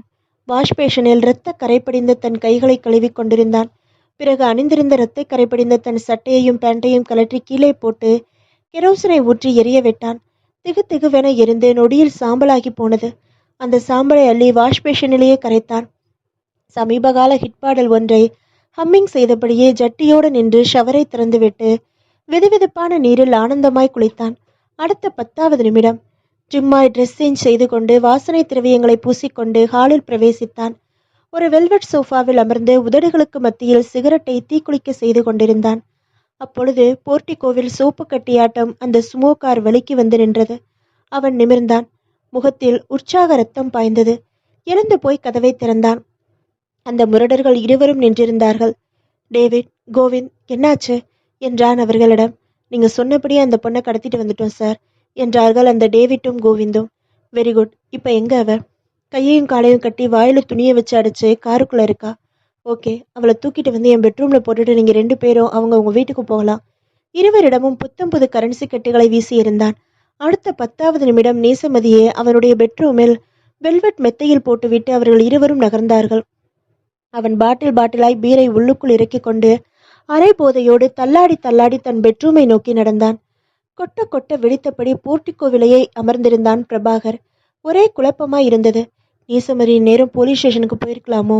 ஏன் இன்னும் நம்மளை தேடி போலீஸ்காரங்க வரவே இல்லை? ஒருவேளை அண்ணனை காட்டி கொடுக்க கூடாதுன்னு நினைச்சு மனசு மாறி விரக்தியில வேற எங்கேயாவது ஓடி விபரீதமா? சச்ச, அப்படிலாம் எதுவும் ஆயிருக்க கூடாது. நேசமதி போலீஸ் ஸ்டேஷனுக்கு தான் போயிருப்பா. அபிஷேக்கை நான் தான் கொலை செஞ்சிருப்பேன்னு புகார் எழுதி கொடுத்துருப்பா. வரட்டும் போலீஸ்காரங்க. என்ன கேள்வி மேல கேள்வி கேட்டு தொலைப்பாங்க. நடந்ததை அப்படியே சொல்லிடணும். என் மேல சந்தேகப்பட்டு லாக்கப்ல தள்ளிடுவாங்க. எவனோ செஞ்ச கொலைக்கு நான் தண்டனை அனுபவிக்கணும். ஐயோ கொடுமை. என்ன நிரபராதின்னு எப்படி நிரூபிக்க போறேன்? யோசனை பண்ணி பார்த்தான் பிரபாகர். எதுவும் பிடிபடவில்லை. நேரம் நகர்ந்து கொண்டே இருந்தது. நேசமதியையும் காணவில்லை, போலீஸ்காரர்களையும் காணவில்லை. பகுதி 9. பிரபா, நீ நீ என்ன சொல்ற? இவன் உனக்கு நல்லா தெரியுமா? எப்படி? ஆர்வம் கொப்பளிக்க ஓவியா கேட்டாள். பிரபாவதி தன் உதடுகளை ஈரப்படுத்தி கொண்டு ஒரு சின்ன இடைவெளிக்கு பிறகு பேசினாள். ஆமா ஓவியா, இவன் எனக்கு தெரியும். விவரமா சொல்லு. ஓவியா பரபரத்தாள். வல்லம் ரோட்ல நான் வேலை பார்க்குற கான்வென்ட்டுக்கு எதிர் சைடுல ஒரு பங்களா இருக்கு. அந்த பங்களாவில் நான் இவனை அடிக்கடி பார்த்துருக்கேன். காலையில் 8 மணிலேருந்து 10 மணி வரை, அதே போல் சாயங்காலம் 4 மணிலேருந்து 5 மணி வரை பங்களாவோட பால்கனி சுவர் மேலே உட்காந்துக்கிட்டு எங்கள் கான்வென்ட் ஸ்டூடெண்ட்ஸையும் டீச்சர்ஸையும் சைட் அடிக்கிறதா இவனோட ஃபேவரட் ஒர்க். நல்லா இன்னொரு தடவை இந்த ஃபோட்டோவை பார்த்துட்டு சொல்லு பிரபாவதி. இவன் தானா அது? இவனே தான். அதை அடிக்கடி பார்த்து பார்த்து என் மனசில் ஆணி அடித்தது போல பதிஞ்சு போயிடுச்சு. அவனோட முகம் எங்கள் ஸ்கூலில் ஒர்க் பண்ணுற நந்தினி டீச்சர் இவனை பற்றி அடிக்கடி என்கிட்ட சொல்லுவாங்க. அவன் ஒரு ரோக். அவன்கிட்ட இல்லாத கெட்ட பழக்கமே இல்லை. அந்த கட்டுமஸ்தான உடம்பையும் அப்பாவித்தனமான ஃபேஸையும் வச்சுக்கிட்டு எந்த பொண்ணாக இருந்தாலும் ஈஸியாக மடக்கி விடுவானா. அப்பாவும் அம்மாவும் 5-6 வருஷத்துக்கு முந்தி ஒரு ஆக்சிடெண்ட்டில் செத்து போயிட்டாங்களாம். ஏகப்பட்ட சொத்து. ஏன்னு கேட்க ஆள் இல்லை. அதான் இஷ்டத்துக்கு ஆட்டம் போடுறான். நாகர்கோவிலிருந்து புதுசாக வந்த டீச்சர் ஒருத்திய லவ் லெட்டர் கொடுத்து கன்னத்தில் அறை வாங்கி அந்த ஆத்திரத்தில் அவளை நடு ரோட்டில் வச்சு ஸ்டூடெண்ட்ஸ்க்கு முன்னாலேயே கிஸ் அடிச்சு அடுத்த நாளே வேலையை ராஜினாமா பண்ணிட்டு நாகர்கோவிலுக்கே ஓடி போயிட்டாலாம் அந்த டீச்சர். நீ சூப்பர் ஃபிகரா இருக்க, அவன்கிட்ட எச்சரியா இருந்துக்கோ பிரபாவதின்னு எங்க நந்தினி டீச்சர் சொல்லி தான் எனக்கே விஷயம் தெரியும். பங்களா போர்ட்டிகோவில சதா எந்த நேரமும் ஒரு டாட்டோ சுமா கார் நிறுத்தியே கிடக்கும். பிரபாவதி முடித்தாள். Prabhavati, thank you very much. நான் நினச்சி கூட பார்க்கல இவ்வளோ சீக்கிரத்தில் அவன் சிக்குவான்னு. அவனை கண்டு துண்டமா வெட்டி போட்டாதான் என் என் அஜந்தா அக்காவோட ஆத்மா சாந்தி அடையும். அவன் பங்களாவோட தெளிவான அட்ரஸ், பங்களாவில் அவன் மட்டும்தான் இருக்கானா, கூட யாரும் இருக்காங்களாங்கிற டீட்டெயில்ஸ் பூரா நீ தான் கேதர் பண்ணி எனக்கு தரணும். இந்த பழி தீர்க்கிற படலத்தில் உன்னோட ஹெல்ப் எனக்கு நிறைய தேவை. செய்வியா பிரபாவதி? கண்களில் நீர் கசிய ஓவியா கேட்க, ஷுவரா, தலையை ஆட்டினாள் பிரபாவதி. மறுநாள் ஓவியாவும் பிரபாவதியும் தஞ்சாவூர் தெற்கு வீதியில் உள்ள ஒரு ஷாப்பிங் காம்ப்ளெக்ஸில் அந்த கூர்மையான பளபளப்பான கத்தியை வாங்கினார்கள். அதை தன் ஹேண்ட்பேக்கிற்குள் வெகு வெகு பத்திரமாய் வைத்து கொண்டாள் ஓவியா. நாளைக்கு திருச்சிக்கு போறதா ஹாஸ்டல் வார்டன் கிட்ட போய் சொல்லிட்டு சாந்தி தியேட்டர்ல ஃபர்ஸ்ட் ஷோவையும் கமலா தியேட்டர்ல செகண்ட் ஷோவையும் பார்த்துட்டு நைட்டு 1 மணிக்கு மேல ஒரு ஆட்டோ வச்சு அவனோட பங்களா வாசல்ல இறங்கி பங்களா கதவை தட்டுவேன். அவன் கதவை திறப்பான். என்னை ஆச்சரியமா பார்ப்பான். யார் நீன்னு கேட்பான். என்ன 2 ரவுடிங்க துரத்துறாங்க, பொழுது விடிகிற வரைக்கும் உங்க பங்களாவில் தங்கிட்டு போறேன்னு, ப்ளீஸ் என்னை காப்பாத்துங்க சார்னு கையெடுத்து கும்பிட்டு கெஞ்சுவேன். தேவதையாட்டம் இருக்கிற ஒரு பொண்ணு கூட தங்குறத வேண்டாம்னு சொல்ல எவனுக்காச்சும் மனசு வருமா? அதுவும் அவன் 1ஆம் நம்பர் பச்சை பொம்பளை பொறுக்கி. சரின்னு சந்தோஷமா தலையாட்டுவான். நான் அவன்கிட்ட தந்திரமா பேசி அவனை கிறங்க வச்சு அவனோட பலகீனத்தை பயன்படுத்தி எதிர்பாராத வினாடியில கத்தி அவன் அடி வயிற்றுல ஒரே சொருகு. துடிக்க துடிக்க அவனை தீத்து கட்டிட்டு பொழுது விடியறதுக்குள்ள நல்ல பொண்ணாட்டம் ஹாஸ்டலுக்கு வந்துடுவேன் என்று ஓவியாவை பயமாய் பார்த்தாள் பிரபாவதி. திட்டப்படி எல்லாம் ஒழுங்கா நடக்குமா? நடக்கும். எனக்கு பயமா இருக்கு. என்ன பயம்? ஓவியா சிரித்தாள். திட்டத்துல இம்மி பிசங்கினாலும் நீ மாட்டிப்போ ஓவியா. போலீஸ்காரங்க கிட்ட தானே? பரவாயில்ல. என்னோட ஒரே குறிக்கோள் அவனை பழிதீக்கணும். அது நடந்துட்டா போதும். அதுக்கப்புறம் போலீஸ்காரங்க என்ன மோப்பம் பிடிச்சாலும் கவலை இல்லை. எல்லா உண்மைகளையும் சொல்லிட்டு நானே சரண்டர் ஆயிடுவேன். அவரை நீ தீர்த்து கட்டுற முயற்சியில நீ தோத்து அவன் உன்னோட கற்பை சூடையாறிட்டா அதை சொல்ல வந்த. அது நடக்காது. நடந்துட்டா? ஓவியா முறைப்பாய் பிரபாவதியை பார்க்க அவள் தொடர்ந்து சொன்னாள். நீ ஒரு மென்மையான பூ, அவனோ காமுகன், வெறி பிடிச்ச மிருகம். இந்த போராட்டத்துல நீ அவன் கையில சிக்கி கசங்கிட்டா வேண்டாம். நீ மட்டும் தனியா அவனை சந்திக்க போக வேண்டாம். நானும் கூடவே வர்றேன். பிரபாவதி, நீ புரிஞ்சுதான் பேசுறியா? இதனால உன் எதிர்காலமே பாதிக்கும். ஒரு அயோக்கியனை அழிக்கிறதுக்காக என் உயிரை கூட இழக்க நான் தயாரா இருக்கேன் ஓவியா. ப்ளீஸ் வேண்டாம்னு மறுக்காத. நானும் உன் கூடவே வருவேன். நீண்ட நேர யோசனைக்கு பிறகு அரைகுறை மனதோடு சரிவா சம்மதித்தாள் ஓவியா. பகுதி 10. நேரம் ஆக ஆக ஒரு முடிவுக்கு வந்தான் பிரபாகர். இனியும் காத்திருந்து பயப்பட்டு துளி கூட பிரயோஜனம் இல்லை. நேசமதி போலீஸ் ஸ்டேஷனுக்கு போனதா தெரியல. வேற எங்கேயோ போயிட்டா, இல்ல வழியில அவளை யாராவது. ஓ மை காட், இதை எப்படி நினைக்க மறந்த? விசுக்கென இருந்தான். மாருதிக்குள் தாவினான். போலீஸ் ஸ்டேஷனை நோக்கி சீறிவிட்டான். போலீசிடம் எல்லா உண்மைகளையும் சொல்லிவிட வேண்டியதுதான். அபிஷேக்கின் சடலத்தை ஜிஹெச்சுக்கு அனுப்பிவிட்டு அப்பொழுதுதான் ஸ்டேஷனுக்கு திரும்பி இருந்தார்கள் இன்ஸ்பெக்டர் அரவிந்தனும் கான்ஸ்டபிள்களும். பிரபாகரை பார்த்ததும், யார் நீங்க, என்ன வேணும் என்றார் இன்ஸ்பெக்டர் அரவிந்தன். எல்லாத்தையும் தான் என் சிஸ்டர் நேசமதி விவரமா சொல்லியிருப்பாளே சார் என்றான் பிரபாகர். குரல் பிசிறியது. கண்கள் அலைப்பாய்ந்தன. நேசமதி எங்க இருக்கா என்று தேடின. நேசமதியா? யார் அது? இன்ஸ்பெக்டர் அரவிந்தனும் கான்ஸ்டபிள்களும் குழப்பமாய் அவனை ஏறிட்டார்கள். என்ன சொல்றான் இவன்? இன்ஸ்பெக்டர் சார், என் சிஸ்டர் நேசமதி போலீஸ் ஸ்டேஷனுக்கு போறதா தான் சொல்லிட்டு ஓடி வந்தா. அப்போ அவ இங்க வரலையா? அதிர்ந்த குரலில் பிரபாகர் கேட்டான். மிஸ்டர், இப்பதான் ஒரு கொலைகேஸ்ல கொலைகாரனை தப்ப விட்டுட்டு தூக்கம் கெட்டு குழம்பி போய் இருக்கோம் நாங்க. நீங்க வேற குழப்பாதீங்க. நேசமதின்னு யாருமே இங்க வரல. சொல்ல வந்ததை விவரமா சொல்லுங்க என்றார் எரிச்சலா inspector Aravindan. Cool down please sir என்று அவரை சாந்தப்படுத்திவிட்டு, என் பேரு பிரபாகர், எல்லாவற்றையும் ஒன்று விடாமல் சொல்லத் தொடங்கினான். கட்டிலில் வெல்வெட் மெத்தையில் கைகளும் கால்களும் கட்டப்பட்டு வாயில் துணிப்பந்து அடைக்கப்பட்ட நிலையில் இருந்த நேசமதியை நெருங்கினான் அவன். மெல்ல நேசமதியின் வாயில் அடைக்கப்பட்டிருந்த துணிப்பந்தை வெளியே எடுத்து கீழே வீசி எறிந்தான். நேசமதியை கண்களாலேயே பருகினான். நீ நீ நேசமதி திணறினாள். பயமாய் அவனை பார்த்தாள். என்ன தெரியல? தெரியல. நேசமதி எச்சில் விழுங்கினாள். என் பேரு கிருஷ்ணகுமார். இது என் அம்மாவும் அப்பாவும் ஆசையா எனக்கு சூட்டின பேரு. ஆனா நான் ஊருக்கு ஒரு பேர் வச்சுக்குவேன். எனக்கு அழகான பொண்ணுங்களை தொடுறது, சிகரெட் குடிச்சிட்டு தூக்கி எறிகிறாப்புல சாதாரண விஷயம். ஆசைப்பட்டு பொண்ணுங்களை அனுபவிக்கணுங்கிறதுக்காக அப்பப்போ எப்படி வேணும்னாலும் வேஷம் போடுவேன்.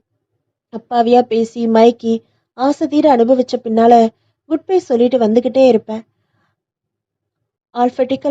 ஆல்பபெட்டிக்கல் ஆர்டர் படி அருணா, அகிலா, அஜந்தா, பானுன்னு என் கைவரிசையை காட்டி கற்பு சூறையாடப்பட்ட பொண்ணுங்க லிஸ்ட்டை அடுக்கிக்கிட்டே போனா ஒரு புக்லெட்டே போடலாம். தன்னோட அகலமான தோள்களை குலுக்கிக் கொண்டு போதையாக சிரித்தான் அந்த கிருஷ்ணகுமார். வைத்த கண் வாங்காமல் நடுக்கமாய் அவனையே பார்த்தாள் நேசமதி. 6 மாசம் முந்தி நந்திதா மஹால்ல நடந்த மேரேஜ் ரிசப்ஷனுக்கு நீயும் உன் அண்ணன் பிரபாகரனும் வந்திருந்தீங்களே, அது ஞாபகம் இருக்கா? அப்பதான் உன்னை முதலா பார்த்தேன். பார்த்ததும் சொக்கி போயிட்டேன். நானும் எத்தனையோ பொண்ணுங்களை பார்த்துருக்கேன், தொட்டிருக்கேன். ஆனா உன்ன மாதிரி அம்சமான வெண்ணக்கட்டி உடம்பு எவ்வளவுக்குமே இல்லை. உன் மேல வெறித்தனமான ஆசை ஏற்பட்டு அந்த நிமிஷமே உன்னை நெருங்கி வந்து உன் மேல வேணும்னே இடிச்சு மோதினேன். யூ ஸ்கவுண்டல்டுன்னு நீ என் கன்னத்துல ஒரு அறை விட்ட. அதாச்சும் ஞாபகம் இருக்கா? ம். உடனே கூட்டம் கூடி போச்சு. உன் அண்ணன் பிரபாகரும் நானும் ஒரு காலத்துல கிளாஸ்மேட்டுங்கிறதால ஏன்டா இப்படி செஞ்சேன்னு கேட்டதோட நிறுத்திட்டான் பிரபாகர். நானும் இந்த அழகான தேவதை உன் சிஸ்டர்னு தெரியாதுடா, வெரி வெரி சாரின்னு சொல்லிட்டு அப்போ போயிட்டேன். அன்னையோட நீ அந்த சம்பவத்தை மறந்துட்ட. ஆனா என்னால மறக்க முடியல. சதா உன் ஞாபகம். உன்னை ஆசை தீர அனுபவிக்கணுங்கிற வெறியை என்னால கட்டுப்படுத்தவே முடியல. 1000 கீப்புக்கு இருந்தாலும் வைஃப்னு ஒருத்தி இருந்தாதான் லைஃப்ல சுவாரஸ்யமா இருக்குங்கிற முடிவுல ஒரு ஷாப்பிங் காம்ப்ளெக்ஸ்ல வச்சு பிரபாகர் கிட்ட உன்னை பொண்ணு கேட்டேன். அதுக்கு அவன் என் சிஸ்டருக்கு இன்டர்நேஷனல் லெவல்ல கண்ணியமான மாப்பிள்ளையை தேடிட்டு இருக்கேன். உன்ன மாதிரி சில்லித்தனமான பொம்பளை பொறுக்கியெல்லாம் கட்டி வச்சா என் இமேஜ் என்ன ஆகுறது, அவ லைஃப் என்ன ஆகுறதுன்னு அத்தனை பேருக்கு மத்தியில மூஞ்சில அரைஞ்சாப்புல திமிரா பதில் சொன்னான். எனக்கு ஆத்திரமா வந்துச்சு. பிரபாகரோட திமிர அடக்கி அவன் இமேஜை இழிவுபடுத்தி தலகுனிய வச்சு ஒன்னு அள வைக்கணும், உன்னையும் ஆசை தீர அனுபவிக்கணும்னு திட்டம் போட்டேன். உனக்கு தெரியாமலே உன்னை தீவிரமா அப்சர்வ் பண்ணினேன். நீ அபிஷேக்குங்கிற வெட்டிப்பைய ஒருத்தனை காதலிக்கிற விஷயத்தையும் பிரபாகருக்கு தெரியாம அவங்க கூட ஓடி போக போறேங்கிற விஷயத்தையும் கஷ்டப்படுத்தி தெரிஞ்சுக்கிட்டேன். நான் ஆசைப்பட்ட உன்னை அபிஷேக் அடைஞ்சிடுவானோங்கிற பயத்துல உனக்காக காவிரியாத்து பாலத்துல காத்திருந்த அவனை தீத்து கட்டினேன். அபிஷேக்கோட ஓடி போகிறதுக்காக எப்படியும் நீ உன்னோட பங்களாவை விட்டு வெளியே வந்துதானே தீரணும். அந்த சமயத்துல உன்னை கடத்திட்டு வர்றதுக்காக கார்ல நான் அனுப்பி வச்ச என்னோட ஆட்களான டேவிட்டும் கோவிந்தும் தான் உன்னை இங்க என்னோட கஸ்டடிக்கு கொண்டு வந்து சேர்த்தாங்க. அடப்பாவி, என் அபிஷேக்க நீ தான் கொலை செஞ்சியா? ஆமா, நீ கவலைப்படாத. என் ஆசையை தீத்துட்டு உன்னையும் அவகிட்டயே அனுப்பி வச்சிடறேன். சரி, டைம் ஆகுது, விளையாட்ட ஆரம்பிக்கட்டுமா? சொல்லிக்கொண்டு அவள் கால்களில் கட்டி இருந்த கயிற்றின் முடிச்சை அவிழ்த்தான். அப்பொழுது காலிங் பெல் இடைவிடாது சினுங்கியது. திக்கென்று அதிர்ந்தான் கிருஷ்ணகுமார். குப்பென்று வியர்த்தான். இந்த ராத்திரி நேரத்துல யாரா இருக்கும்? 2 நிமிடங்கள் யோசித்தவன் பிறகு கீழே கிடந்த துணிப்பந்தை எடுத்து முன்பு மாதிரியே நேசமதியின் வாயில் திணித்து அடைத்து அவளை கட்டிலில் தள்ளிவிட்டு அந்த பெட்ரூமின் கதவை திறந்து வெளிப்பக்கமாய் தாளிட்டு விட்டு ஹாலுக்கு வந்தான். காலிங் பெல் இடைவிடாது சினுங்கியது. யாரா இருந்தாலும் அப்படியே பேசி உடனே அனுப்பி வச்சிடணும். இல்லாட்டா காரியம் கெட்டுடும். நேசமதியை தொட்டு ருசிக்க முடியாம போயிடும். எரிச்சலாக கதவை திறந்தவன் இடி தாக்கினார் போல அதிர்ந்தான். கண்களில் திகில். காரணம், வெளியே போர்ட்டிகோவில் நின்றிருந்தது கிருஷ்ணகுமார். அவனையும் அறியாமல் கத்திவிட்டான். நீயா? வல்லம் சாலையில் அந்த ஆட்டோ விரைந்து கொண்டிருந்தது. அதனுள் ஓவியாவும் பிரபாவதியும் இறுக்கமாய் அமர்ந்திருந்தார்கள். போட்ட திட்டப்படி எல்லாம் ஒழுங்காய் நடக்க வேண்டுமே என்ற பயம் மனதில் நிரம்பி வழிந்தது. ஓவியா கண்களை மூடியிருந்தாள். கண்ணுக்குள் அஜந்தா வந்தாள். பூவாய் சிரித்தாள். அஜந்தாக்கா, உன்னை நாசப்படுத்தினவனை நான் இன்னும் கொஞ்ச நேரத்துல கண்டம் துண்டமா வெட்டி பழி தீர்க்க போறேன். மனசு உருக உள்ளுக்குள்ளேயே சொல்லிக் கொண்டாள் ஓவியா. கண்களை திறந்தாள். அதற்குள் ஸ்டாப், இந்த இடம்தான் என்றாள் பிரபாவதி ஆட்டோக்காரனிடம். இறங்கு ஓவியா. இருவரும் இறங்கினார்கள். ஆட்டோக்காரனிடம் 2 10 ரூபாய் தாள்களை நீட்டிவிட்டு சாலையோர சோடிய விளக்கு கம்பத்தின் வெளிச்சத்தில் நடந்தார்கள். அதோ அந்த பங்களாதான் என்று சுட்டி காட்டினாள் பிரபாவதி. இருட்டில் ஒளிந்திருந்தது பங்களா. இப்பொழுது போர்ட்டிகோவில் எரிந்து கொண்டிருந்த விளக்கும் அணைக்கப்பட்டிருந்தது. அசாத்திய மௌனத்தை கிழித்து கொண்டு மரங்களின் சலசலப்பு துல்லியமாக கேட்டது. மேலே இருட்டாய் படர்ந்திருந்த வானத்தில் ஆங்காங்கே மினுக்கிய விண்மீன்கள் கோர்ட்டில் சாட்சி சொல்ல வேண்டும் என்ற ஆசையிலோ என்னவோ உறங்காமல் கொட்ட விழித்திருந்தன. காம்பவுண்ட் கேட் பூட்டாமல் இருந்தது. கை வைத்ததுமே கிரீச் என்ற சத்தத்தோடு திறந்து கொண்டது. அவன் இருப்பானா? ஓவியா கிசுகிசுத்தாள். இருப்பான். இருட்டான போர்ட்டிகோ படியேறினார்கள். கதவை தட்டுவதற்காக கையை கதவில் பதித்தார்கள். அது விரிய திறந்து கொண்டது. உள்ளே ஹாலில் மங்கலான நைட் லேம்பின் வெளிச்சத்தில் அவர்கள் இருவரும் கண்ட காட்சி இரத்தத்தை உறைய வைத்தது. பகுதி 11. Police station. மெல்லிய உடைத்த குரலில் எல்லாவற்றையும் சொல்லி முடித்தான் பிரபாகர். இதுதான் சார் நடந்தது. சத்தியமா நான் அந்த அபிஷேக கொலை செய்யல. யாரோ என்னை திட்டமிட்டு மாட்ட வச்சிருக்காங்க.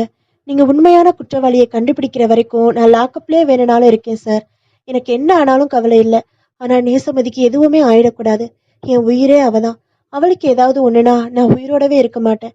இந்த ராத்திரி நேரத்துல ஸ்டேஷனுக்கும் வரலைங்கிறீங்க. அப்போ அவ எங்க தான் போயிருப்பா? எப்படியாச்சும் உடனடியா அவளை கண்டுபிடிச்சு கொடுங்க சார், ப்ளீஸ். உடைந்த குரலில் சின்ன குழந்தையாய் மாறி குலுங்கி குலுங்கி அழ ஆரம்பித்தான். இன்ஸ்பெக்டர் அரவிந்தனுக்கு ஒரே குழப்பம் முடிச்சாய் வினாக்கள் மண்டையை துளைத்தன. இவன் கொலை செய்யலைங்கிறான். உண்மையான கொலைகாரன் யாரு? இவன் தங்கச்சி நேசமதி போலீஸ் ஸ்டேஷனுக்கு வர்றதா சொல்லிட்டு வேற எங்க போயிருப்பா? என்ன ஆனா? ஒரு ராத்திரிக்குள்ள இத்தனை சம்பவங்களா? எப்பொழுது பொழுது விடியும் என்றிருந்தது. நேசமதியை எங்கே போய் தேடுவது? காதலன் செத்து விட்டதால் அவளும் எங்கேனும் போய் தற்கொலை எதுவும் செஞ்சுக்கிட்டாளா? என்னவோ யோசனையாய் மூளையை குழப்பினார். அப்பொழுது உடம்பு முழுக்க இரத்தக்கரையோடு ஸ்டேஷனுக்குள் நுழைந்தான் ஒரு இளைஞன். கையில் இரத்தக்கரை படிந்த வீச்சருவாள் ஒன்றை வைத்திருந்தான். இன்ஸ்பெக்டர் அரவிந்தன், கான்ஸ்டபிள்கள், பிரபாகர் எல்லோரும் அவனை அதிர்ச்சியாய் பார்த்தார்கள். பகுதி 12. ஓவியாவுக்கும் பிரபாவதிக்கும் இதயமே வெடித்துவிடும் போல இருந்தது. நம்ப முடியாமல் அந்த காட்சியை பார்த்தார்கள். ஹாலின் மையத்தில் இரத்த வெள்ளத்தில் கண்கள் இரண்டும் பிதுங்கி மல்லாந்து கிடந்தான் கிருஷ்ணகுமார். உடம்பு முழுக்க ஒரு இடம் விடாமல் கண்டபடி வெட்டி கொலை செய்யப்பட்டிருந்தான். கொஞ்ச நேரம் முன்புதான் கொலை நடந்திருக்க வேண்டும் என்பதற்கு ஆதாரமாய் ரத்தம் முறையாமல் தேங்கி நின்றது. அந்த காட்சியை பார்க்கவே குரூரமாய் இருந்தது. யாரோ நமக்கு முன்ன முந்திக்கிட்டாங்க. இனிமே இங்க நிக்கிற ஒவ்வொரு வினாடியும் நமக்கு ஆபத்து. எவனோ பண்ணின கொலைப்படி நம்ம மேல விழுந்துரும். வா, ஓடி போயிடலாம். மெல்லிய குரலில் சொன்ன பிரபாவதி இறுக்கமாய் ஓவியாவின் கையை பற்றினாள். தான் ஆசை தீர கொலை செய்ய நினைத்தவனை வேறு யாரோ கொலை செய்து விட்டார்களே என்ற ஏமாற்றமும், எப்படியோ அவன் அழிந்தானே என்ற நிம்மதியும் ஓவியாவின் கண்களில் பரவின. அப்பொழுது ஹாலுக்கு நேர் எதிரே இருந்த பெட்ரூமின் உட்புறம் இருந்து கதவை தன் உடம்பால் நங் நங் என்று மோதிக்கொண்டிருந்தாள் நேசமதி. அந்த சத்தத்தை கேட்டுவிட்டு பிரபாவதி ஓவியாவின் முகம் பார்த்தாள். ஓவியா, யாரோ அந்த ரூமுக்குள்ளார இருக்காங்க. அதோ பாரு, வெளிப்பக்கமா தாழ்பால் போட்டிருக்கிறத. இனிமே இங்க நிக்கிறது தப்பு, வா. பிரபாவதி பரபரத்தாள். ஆனால் ஓவியா அவசரப்படவில்லை. அந்த ரூம் கதவை திறந்துடு பிரபாவதி என்றாள். வேணா, உள்ள யாரோ இருந்துட்டு போகட்டும், நமக்கு எதுக்கு வம்பு? மறுபடியும் சற்று பலமாய் நங் நங் டும் டும் என்று ஓசை விடாமல் கேட்டது. உள்ளதான் யாருதான் இருக்காங்கன்னு பாத்திரலாம். அந்த கதவை நோக்கி ஓவியா ஓட, ஓவியா சொன்னா கேளு, வேண்டாம் வந்துடு. நமக்கு தேவை, இவன் சாகணும், செத்துட்டான். இனிமே வேண்டாத வேலையெல்லாம் நமக்கு எதுக்கு, ஓடி போயிடுவோம் வா. பிரபாவதி கெஞ்சினாள். அதற்குள் கதவை திறந்தே விட்டாள் ஓவியா. உடம்பு முழுக்க வியர்த்து போய் களைத்து போய் கைகள் கட்டப்பட்டு வாயில் துணிப்பந்து அடைக்கப்பட்டிருந்த நிலையில் இருந்த நேசமதி, என்னை காப்பாத்துங்க என்பது மாதிரி கண்களாலேயே இருவரையும் பார்த்து கெஞ்சினாள். பிரபாவதியும் ஓவியாவும் நேசமதியின் கைகளை கட்டியிருந்த கயிற்றை அவிழ்த்து விட்டார்கள். வாயில் திணிக்கப்பட்டிருந்த துணிப்பந்தை எடுத்து வீசினார்கள். தேங்க்ஸ். நேசமதியால் பேச முடியவில்லை. கைகளை குவித்தாள். பிறகு கிருஷ்ணகுமாரின் உயிரற்ற உடம்பை மெல்லிய புன்னகையோடு அருவருப்பாய் பார்த்தாள். நீ யாரு? இவனை கொலை பண்ணினது யாரு? ஓவியாவும் பிரபாவதியும் அவசரமாய் கேட்டார்கள். முதல்ல அந்த அந்த போன் எடுத்து போலீஸ் ஸ்டேஷனுக்கு போன் பண்ணி போலீஸை வரவழைங்க. நடந்ததை நான் அவங்க கிட்ட சொல்றேன் என்றாள் நேசமதி. தொடர்ந்து, பயப்படாதீங்க, இவன் சாக வேண்டியவன் தான். இவனை கொலை பண்ணது யாருன்னு எனக்கு தெரியும் என்றாள். ஓவியாவும் பிரபாவதியும் ஒருவர் முகத்தை ஒருவர் பார்த்தார்கள். பகுதி 13. Police station. என் பேரு முருகேஷ். 2 வருஷத்துக்கு முந்தி ஒரத்த நாட்டில் ஒரு டைப்ரைட்டிங் இன்ஸ்டியூட் நடத்திட்டு இருந்தேன். அப்போ என்னோட இன்ஸ்டியூட்ல என்கிட்ட டைப் கற்றுக்க வந்த ரோசியும் நானும் உயிருக்குயிராக காதலிச்சோம். ரோசி ரொம்ப அழகா இருப்பா. அவளை கல்யாணம் பண்ணிக்க அவளோட சொந்தக்காரங்களுக்குள்ளேயே நிறைய மாப்பிள்ளைங்க நான் நீனு போட்டி போட்டாங்க. ஆனால் ரோசி கட்டிக்கிட்டா முருகேஷை தான் கட்டிப்பேன்னு அவங்க வீட்டில் எங்கள் காதலை சொல்லி பிடிவாதம் பிடிச்சா. பயங்கர எதிர்ப்பு கிளம்பிடுச்சு. ரோசியை ஒரு கைதியாயிட்டும் வீட்டுக்குள்ளே அடைச்சி வச்சு வேற இடத்துல கல்யாண ஏற்பாடும் பண்ணிட்டாங்க. யாருக்கும் தெரியாம வீட்டை விட்டு ரோசி என் கூட ஓடி வந்துட்டா. நான் உங்க 2 பேரையும் சேர்த்து வைக்கிறேன்னு வாக்கு கொடுத்த என்னோட ஃப்ரெண்டு கிருஷ்ணகுமாரோட பேச்சை நம்பி நானும் ரோசியும் தஞ்சாவூர் வந்தோம். கிருஷ்ணகுமாரோட பங்களாவில் தஞ்சம் புகுந்தோம். நான் இல்லாத நேரத்துல கிருஷ்ணகுமாருங்கிற காமவெறி பிடிச்ச அந்த மிருகம் என்னோட ரோசிய அந்த முருகேஷ் தேம்பினான். தொண்டைக்குள் வார்த்தைகள் சிக்கி கொண்டன. என்னோட ரோசியை அவன் நாசப்படுத்திட்டான். அந்த அவமானத்திலே ரோசி தூக்கு மாட்டி செத்து போயிட்டா. உடனே அந்த கிருஷ்ணகுமார் மிருகம் ஒரத்த நாட்டுல இருந்த ரோசியோட வீட்டாருக்கு தகவல் கொடுத்து வரவழைச்சு ரோசியோட தற்கொலைக்கு நான் தான் காரணம்னு என்ன அபாண்டமா பழி சுமத்தி என்னை போலீஸ்ல ஹேண்ட் ஓவர் பண்ணிட்டான். அப்ப நான் என்ன சொல்லி யாரும் நம்பல. என்னை குற்றவாளியாக்கி கூண்டுல ஏத்தி 1.5 வருஷ கடுங்காவல் தண்டனை கொடுத்துட்டாங்க. நான் அழுதேன், துடிச்சேன், கதறினேன். எப்படா விடுதலை கிடைக்கும்னு காத்திருந்தேன். 2 நாளைக்கு முந்திதான் ஜெயில இருந்து விடுதலை ஆனேன். வந்ததுமே கடையில ஒரு வீச்சர்வாள் வாங்கி கிருஷ்ணகுமாரை தீர்த்து கட்ட திட்டம் போட்டேன். இன்னைக்கு தான் அந்த காரியத்தை வெற்றிகரமா செஞ்சு முடிச்சேன். 1 மணி நேரத்துக்கு முந்தி கிருஷ்ணகுமாரோட பங்களாவுக்கு போனேன். அவனை இந்த வீச்சிருவால ஆசை தீர வெட்டினேன். இப்பதான் எனக்கு நிம்மதியா இருக்கு, சந்தோஷமா இருக்கு. தயவு செஞ்சு எனக்கு தூக்கு தண்டனை வாங்கித்தாங்க இன்ஸ்பெக்டர்.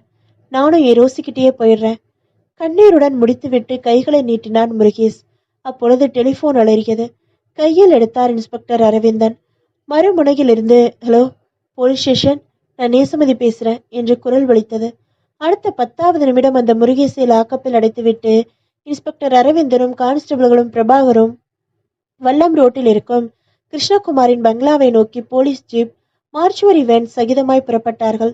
மறுநாள் மதியானம் ஜிஹெச்சின் மார்ச்சுவரிக்கு வெளியே போஸ்ட்மார்ட்டம் முடிந்ததும் அபிஷேக்கின் உடம்பை வாங்கி செல்வதற்காக நேசமதியும் பிரபாகரும் காத்திருந்தார்கள்.